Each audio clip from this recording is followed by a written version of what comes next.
Ticket sure करने के लिए आदरणीय श्याम रजक जी गए हैं इधर से उधर। इससे कुछ फर्क पड़ेगा आरजेडी के वोट बैंक पे, दलितों के वोट बैंक पे? कोई फर्क नहीं। एक श्याम रजक जी गए हैं, एक मुन्नी रजक है। श्याम रजक जी न इधर के थे न उधर के थे, ये आते जाते रहते थे जिधर इनको फायदा दिखता था। रह गई बात मोहरा मोहरी और गुलमोहरी, तो ये सब अच्छे तरीके से श्याम रजक जानते हैं। नीतीश कुमार, जीतन राम मांझी, इन सबको इस्तीफा दे देना चाहिए।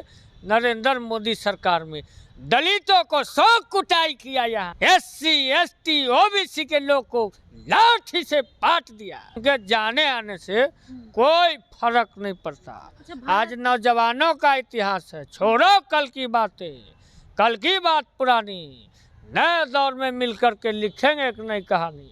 नमस्कार, लाइव बिहार देख रहे हैं आप, आपके साथ मैं स्नेहा गुप्ता। इन दिनों बिहार की राजनीति गरमाई हुई है और कल के बाद लगातार आरजेडी को बड़ा झटका लग चुका है, जहां श्याम रजक ने आरजेडी का दामन जो है वो छोड़ दिया है और उन्होंने ये कहा है कि मुझे शतरंज के मोहरे के जैसा इस्तेमाल किया गया, मैं तो रिश्तेदारी निभा रहा था। इस सब मुद्दों पर खास बातचीत करने के लिए हमारे साथ कृष्णा यादव है, छोटे लालू के नाम से भी जाने जाते हैं।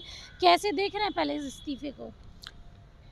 ये 5 साल से हम लोग के पार्टी में आदरणीय रजक जी थे, श्याम रजक जी, तो आना जाना अब लगा रहता है। टिकट श्योर करने के लिए तमाम लोग इधर से उधर, अभी चुनाव होने वाला है, नीतीश कुमार और चुनाव आयोग कभी भी करवा सकते हैं और राज्यपाल सबका मिली भगत है। तो टिकट श्योर करने के लिए आदरणीय श्याम रजक जी गए हैं इधर से उधर। तो हम लोग के पार्टी में थे, अच्छा काम किया और जहाँ भी रहे अच्छा रहे, हम लोग बधाई देंगे। इससे कुछ फर्क पड़ेगा आरजेडी के वोट बैंक पे, दलितों के वोट बैंक पे? कोई फर्क नहीं। एक श्याम रजक जी गए हैं, एक मुन्नी रजक है। अच्छा। हमारे पास जिसको उदाहरण है पूरे रजक समाज में, मुन्नी रजक कहाँ थी और बाबू लालू प्रसाद जी ने और तेजस्वी जी ने उनको कहाँ MLC बना के सम्मानित किया उनके समाज को जी। तो दो पहलू है, तो दोनों तरफ हमारे बैकवर्ड समाज को देखना चाहिए। लेकिन कहीं ना कहीं झटका तो लगा है ना आरजेडी को, लालू परिवार पे भी इतना निशाना साधा है, उन्होंने बोल दिया कि मुझे इस्तेमाल किया गया है। क्या इस्तेमाल किया आप लोगों ने? अब अपने पार्टी के कोई भी अंग जाते हैं आते हैं तो थोड़ा सा तकलीफ तो होता है, लेकिन श्याम रजक जी न इधर के थे न उधर के थे, ये आते जाते रहते थे जिधर इनको फायदा दिखता था। रह गई बात मोहरा मोहरी और गुलमोहरी, तो ये सब अच्छे तरीके से श्याम रजक जानते हैं। इस पे हम टिप्पणी नहीं करेंगे। गार्जियन रहे हैं कि बहुत दरवाजे खुले हैं मेरे लिए, जेडीयू का, पीके का, हर जगह से ऑफर आ रहे हैं। बिल्कुल बिल्कुल, वो जहाँ जाए हम लोग के गार्जियन रहे हैं और हैं, वो अच्छे से काम करें, हम लोग को आगे बढ़ाएं, यही हम लोग कामना करेंगे। लेकिन उनके जाने आने से कोई फर्क नहीं पड़ता। आज नौजवानों का इतिहास है, छोड़ो कल की बातें, कल की बात पुरानी, नए दौर में मिलकर के लिखेंगे एक नई कहानी।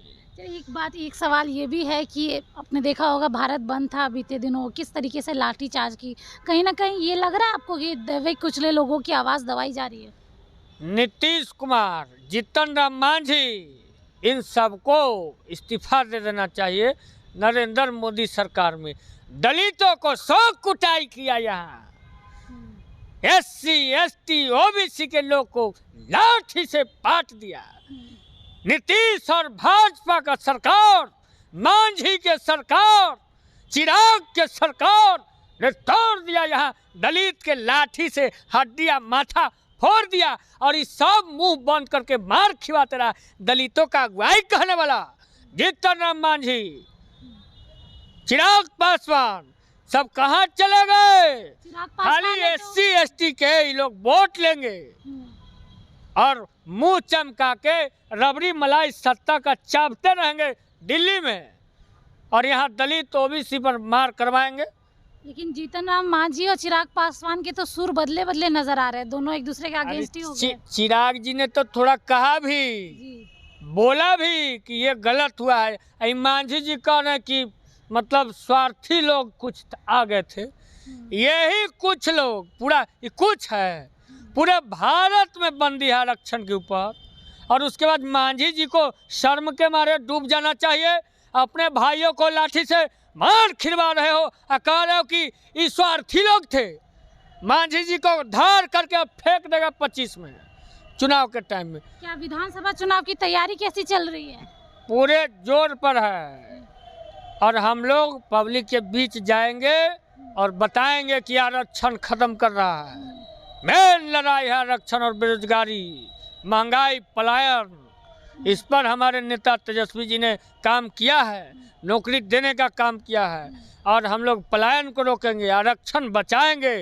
बाबा साहब के कानून को, संविधान को हम लोग बचाने का काम करेंगे। और जो अभी गाली दे रहा है SC ST OBC के लोग को, जो मार खिलवा रहा है, वो सचेत रहो। चुनाव के टाइम में यही जीतन मांझी, यही चिराग पासवान और नीतीश कुमार और भाजपा के लोग वोट मांगने जाएगा। लाठी लेकर के इनको खरीदने का काम करना। तो देखिए, सीधे तौर पे सारे सवालों का जवाब दिया है। जहां एक तरफ श्याम रजक ने आरजेडी का दामन छोड़ दिया है, तो दूसरी तरफ लाठी चार्ज हुई है। कहीं ना कहीं जो दलितों का है वो आवाज़ जो है दबाने की कोशिश की जा रही है। चिराग पासवान तो कुछ बोलते भी नज़र आ रहे हैं, लेकिन जीतन राम मांझी ने अपना मुँह सिल लिया है। तो अब देखना होगा कि जनता इनको 2025 के चुनाव में क्या जवाब देती है। आप बने रहिए हमारे साथ, तब तक के लिए बहुत बहुत शुक्रिया।